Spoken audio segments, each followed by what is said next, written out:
In this video, we're going to be taking a look at making sure we understand the concepts of density and getting a chance to practice some problems. So our goal is that I can use the guess method to help me solve my density problems. So the problems we're going to be looking at are some of the examples that are part of one of our homeworks. Okay, right? We have our density practice right here. Okay, we got this in class the other day. We did example number 1 together, so we're going to make sure, we spent a lot of time on that, so I'm going to assume we're all doing okay there. But I want to spend some time going over number 2 and number 3 one more time, just to make sure we're feeling confident in how we can get this kind of work. So let's take a look at problem number 2, example number 2, right? We did number 1 together, that was this one with the lead. I'm going to put this one to the side. And I'm going to take a look at example number 2. Now, hopefully, you're with me right now, and you've got a pen and a piece of paper, and hopefully a calculator too. Okay? Online ones or phone are fine for right now, okay? But I want to make sure you have everything you need because we're going to be going through this together. So, example number 2. Okay? If you want, you can pause right now and write this down with me, or just look off of your homework. That's fine. Okay? But we're looking at the idea of ice cubes have a density of 0.29 grams per milliliter. Let's say that you are in possession of 25 ice cubes, which have a total volume of 975 milliliters, and we're asked to calculate the mass of the ice cubes. So I already have my guess written out here, so why don't we quickly review what these stand for. The guess method is here to help us make sure we can get our problems correct and organized each and every single time, right? When you have the G stands for find the givens, U find the unknowns, E write the equation, S set up the problem, and the final S solve for the answer. Again, this is a great time to pause to make sure you have this written down for yourself. We're going to be using this for every single math problem, right? It's going away. Make sure you got it down. All right, let's do it. G, find the givens. Let's look at some of the numbers we have here. Right off the bat, I see things that we have like a density of 0.92 grams per milliliters. Let's make sure we write that down. I hope that when I'm writing that you're writing with me, so that way you're not falling behind and you're making sure you're keeping up with what's going on in the video. So, density is 0.925. It says that you are in possession of 25 ice cubes. Okay?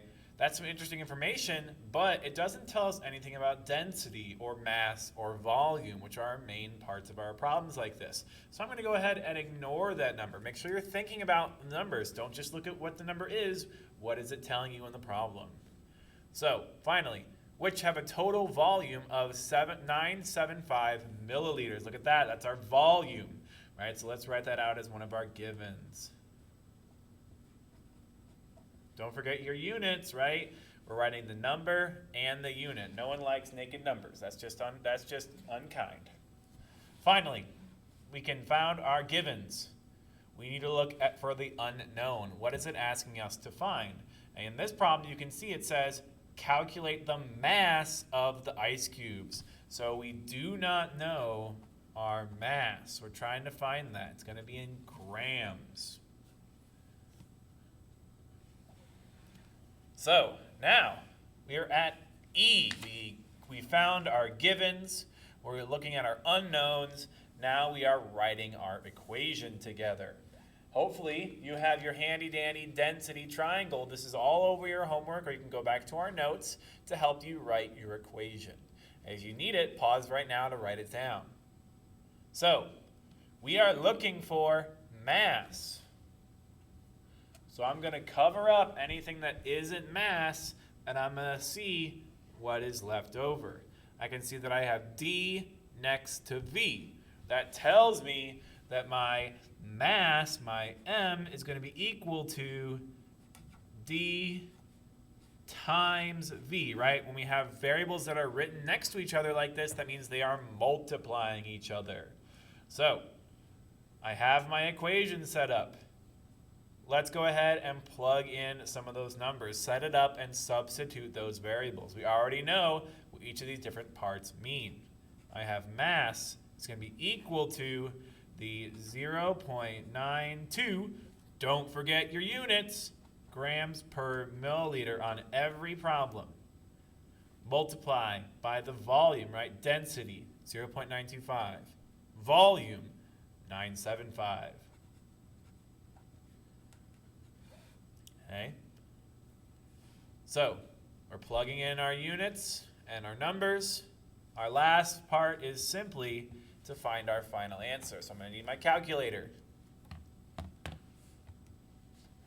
I'm going to take 0.92 times 975. Boom.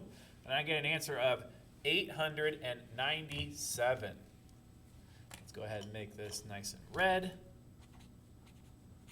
Now we got to make sure we're getting our units in here, right? We're dealing with a mass, so that's going to tell me we're going to be looking at grams. I already know that too because I can check my units, right? Hey, look, I have 2 sets of milliliters, and all that's left are my grams. So there's my answer for example number 2. Let's make sure we can see everything here.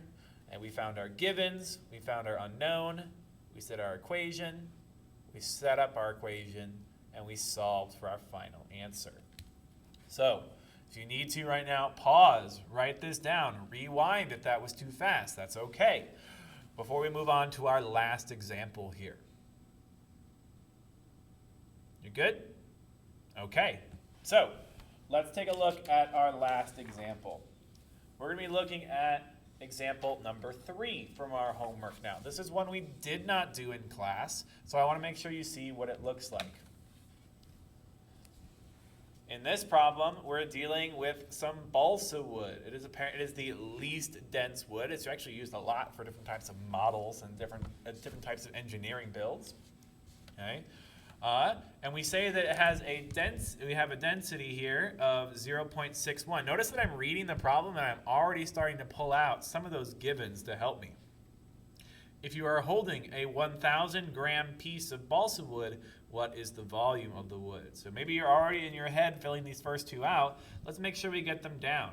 Okay? Notice it here, it doesn't say anywhere that the density is this. It just gives us the least dense wood on Earth. And so we got to make sure we're using our units. This right here, grams per centimeter cubed, is telling me that that is my density. So you see those 2 units combined, think density. Here I have some grams. Again, look at the units. That's telling me I'm dealing with a mass. Are you writing with me? Hey, remember you can pause the question, pause the video if you want to write the problem real fast if you haven't already.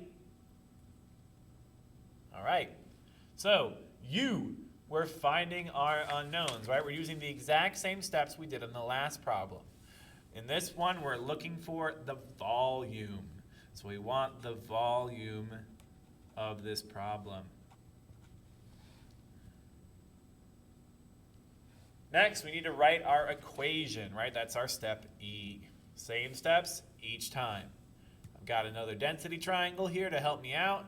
I want that volume. I'm going to cover it up, and I'm going to look at what is left. I have an M on the top and a D on the bottom. That tells me that V is equal to M over D. So I'm going to take my mass and divide by my volume. Let's set this final part up. We need to write in our numbers. We have our mass. Don't get these mixed up, right? Just because this was the first one doesn't mean it goes on top. Think about what it is. We have the mass in grams on top because of this equation, M over D. The density, was the 0.16 grams per centimeter cubed. Make sure you've got your units in there. You can see that these grams are going to cancel, and my final answer is going to be in centimeters cubed. That sounds great for a volume. So now all I need to do is plug in my calculator, and I'm done. 1,000 divided by 0.16, right? When they're on top of each other like that, they're dividing. And I get an answer of 6,250. Make sure you include your unit. And we're done. So that's how much balsa wood we'd have. That sounds like a lot of balsa wood. Okay?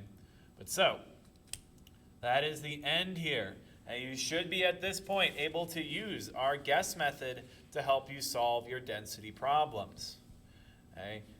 Find the givens, the unknowns, your equation, setup, and if you have questions, please don't hesitate to reach out. Otherwise, I bet you're doing great, and I hope to see you guys soon in the next one. Thank you very much.